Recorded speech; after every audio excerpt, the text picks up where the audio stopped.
আজকের ভিডিওতে আমরা শিখব ইউনিট কি।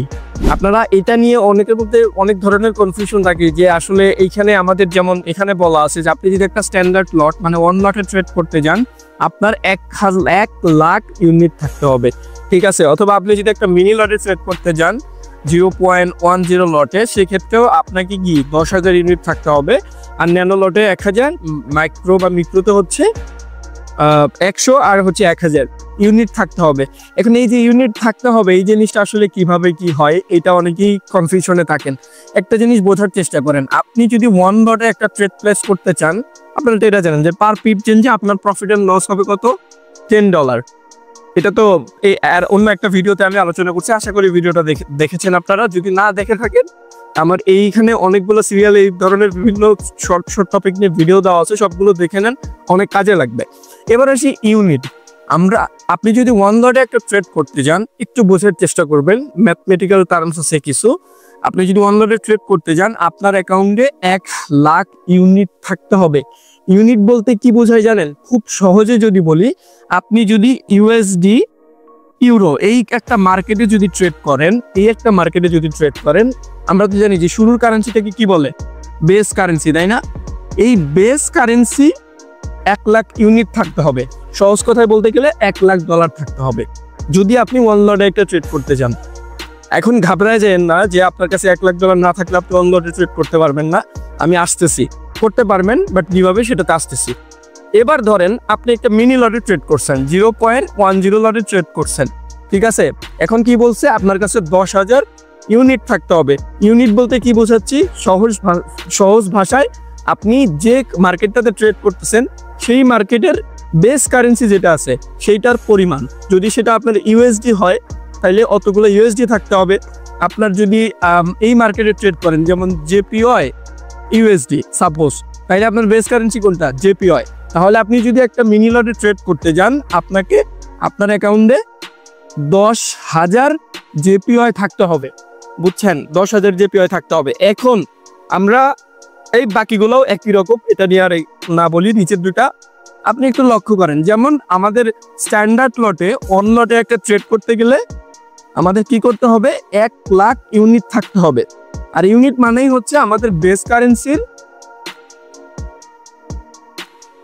ওকে, আমাদের বেস কারেন্সি আর কি, আমাদের বেস কারেন্সি যেটা থাকে সেটার পরিমাণ। যদি ডলার হয় ডলার, যদি জিবিপি হয় জিবিপি, বা অন্য যে কোনো কারেন্সি হইলে সেই কারেন্সির পরিমাণ থাকতে হয়।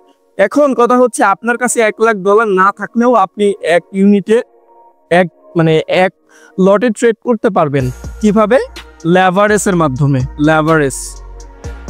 তো আমরা এরপরে আরেকটা ভিডিও নিয়ে আসবো যেখানে আমরা লেভারেজ সম্পর্কে আলোচনা করব।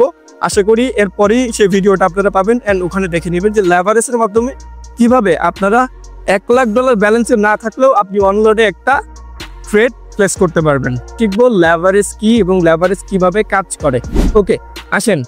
আমরা গত ভিডিওতে বলেছিলাম যে আপনার কাছে যদি 1,00,000 ইউনিট বা $1,00,000 নাও থাকে তারপরেও আপনি ওয়ান লটে ট্রেড প্লেস করতে পারবেন। কিভাবে? সেটা লেভারেজের মাধ্যমে। এখানে লেভারেজের কনসেপ্টটা আছে। লেভারেজ যদি আপনাকে খুব সহজভাবে বোঝাতে হয়, লেভারেজ আপনি ক্রিপ্টো মার্কেটে দেখবেন, আবার একই সাথে ফরেক্স মার্কেটেও দেখবেন। বাইনারিতে নাই এটা, বাট ক্রিপ্টো অ্যান্ড ফরেক্সে আছে। লেভারেজের সহজ বাংলা হচ্ছে ধার নেওয়া, বুঝছেন? লেভারেজ মানে হচ্ছে ধার নেওয়া। আপনি ক্রিপ্টো মার্কেট বলেন বা ফরেক্স মার্কেট বলেন, এরা এই ব্রোকাররা, যেমন এক্সপ্রেস একটা ব্রোকার, ওই ব্রোকার হচ্ছে আপনাকে কি ধার দেয়, লেভারেজ দেয়, ধার দেয়। এই ধারটা আপনি কিভাবে নেবেন? আপনার অ্যাজ এক্সাম্পল, আপনার যদি $100 ব্যালেন্স থাকে আপনার এক্সনেসে বা ফরেক্স অ্যাকাউন্টে $100 ব্যালেন্স থাকে, এখন এক একটা ব্রোকার এক এক রকম লেভারেজ দেয়। আমি ধরলাম এক্সনেসে আপনি যদি আপনার $100 ব্যালেন্স যদি থেকে থাকে, আপনি যদি 100 গুণ লেভারেজ নেন, 100 গুণ যদি আপনি 100 গুণ যদি মার্কেট থেকে লেভারেজ নেন, বুঝেন, একটু বোঝার চেষ্টা করেন। আপনার ব্যালেন্স হচ্ছে $100, বাট আপনি ব্রোকার থেকে লেভারেজ নিছেন 100 গুণ। এটা কিন্তু অনেক হাই লেভারেজ। আপনি 5% নিতে পারেন, 5 গুণ, 10 গুণ, 25 গুণ, এরকম ভাবে। আমি ধরলাম আপনি অনেক হাই রিস্ক নিছেন। 100 গুণ যদি আপনি নেন তাহলে আপনার ব্যালেন্স কত হবে বলেন তো? $10,000, $10,000। তখন আপনি যদি দেখেন, তখনও কিন্তু আপনি চাইলে এক লটে ট্রেড করতে পারছেন না। একটু বোঝার চেষ্টা করেন, এক লটে কিন্তু আপনি ট্রেড করতে পারছেন না। 10,000 ইউনিট থাকতে হবে অ্যাটলিস্ট আপনি যদি আপনার কাছে 10,000 ইউনিট হয়, এখানে আপনি 100 গুণ লেভারেজ নেওয়া মানে আপনার কাছে 10,000 ব্যালেন্স হওয়া, $10,000 সমপরিমাণে কিন্তু আপনার ট্রেডটা চলবে, তাই না? তখন আপনি মিনি লটে ট্রেড করতে পারবেন। বাট আপনার কাছে যদি ব্যালেন্স থাকে $1,000, আপনার কাছে যদি ব্যালেন্স থাকে $1,000, আপনি যদি 100 গুণ লেভারেজ নেন মার্কেট থেকে, তাহলে কত হয় বলেন তো আপনার ব্যালেন্স? $1,00,000, তাই না? $1,00,000। তখন আপনি কিন্তু চাইলে স্ট্যান্ডার্ড লট মানে 1 লটের একটা ট্রেড প্লেস করতে পারবেন। তাইলে লেভারেজ জিনিসটা কিভাবে কাজ করে আশা করি আপনারা এটা বুঝতে পারছেন। ফরেক্স বা ক্রিপ্টো মার্কেট দুই জায়গাতেই আপনি মার্কেট থেকে লেভারেজ বা ব্রোকার থেকে ধার নিতে পারবেন, লেভারেজ নিয়ে একটা ট্রেড প্লেস করতে পারবেন। এখানে রিমাইন্ডার দিয়ে রাখি, লেভারেজ কিন্তু একটু বেশি যদি আপনি নেন এটা কিন্তু আপনার হাই রিস্ক হয়ে যাবে। লেভারেজ সবসময় আপনি যদি বিগিনার হন 5% থেকে 10% ব্যবহার করার চেষ্টা করবেন।